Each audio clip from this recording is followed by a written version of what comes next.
বক্তব্য নরম বক্তব্য সবই তো হচ্ছে, আপনারাও এখানে বসে আছেন।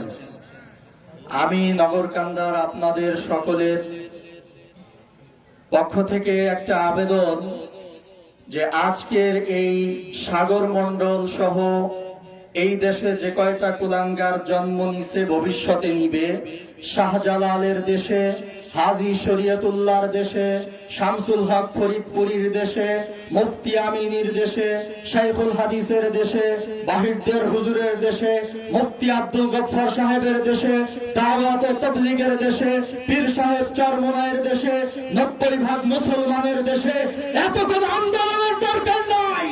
আগামীতে এক বাক্স নীতিতে আমরা এই দেশে ইসলামী আইন বাস্তবায়ন করে এই কুলাঙ্গারদেরকে মৃত্যুদণ্ডের বিলাসী আইন করতে চাই। ঘোষণা স্পষ্ট। আমি যখন নির্বাচিত হয়েছিলাম, ইউনো মহোদয়কে বলেছিলাম, আপনি সারা দেশের বিভিন্ন জায়গায় সরকারি দায়িত্ব পালন করেছেন, কিন্তু নগরকান্দা সালতা সম্পর্কে দায়িত্ব পালন করতে হলে এই এলাকার মানুষের মিজাজ, রুচি আর চাহিদা আপনাকে বুঝতে হবে।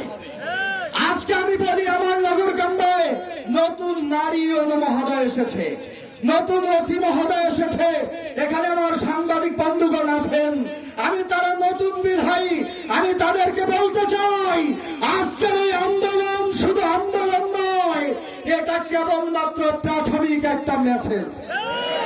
আন্দোলন হবে প্রতিবাদের আন্দোলন নয়। নগরকান্দা সালতায় রেকর্ড আছে, আমরা আগামীতে প্রতিরোধ করতে চাই, প্রতিহতের আন্দোলন করতে চাই।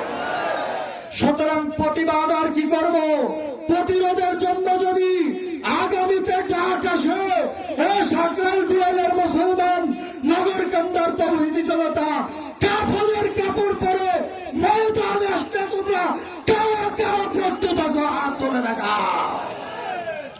নাসরুম মিনাল্লাহি ওয়া ফাতহুন করিব। তবে আমরা শান্তিতে বিশ্বাসী, যারা বিশৃঙ্খলা করবে তাদেরকে আমরা ছাড় দিতেও বিশ্বাস করি না।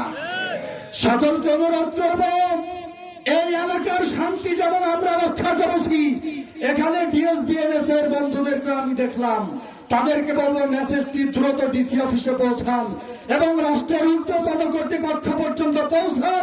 দ্রুত সাগর মণ্ডলের নামক এই বিস্ফোরণকে, এই ভাইরাসকে নগরকান্দা থেকে পরিবারকে উৎখাত করতে হবে। আল্লাহ আমাদের তৌফিক দান করুন। আসসালামু আলাইকুম ওয়া রাহমাতুল্লাহ।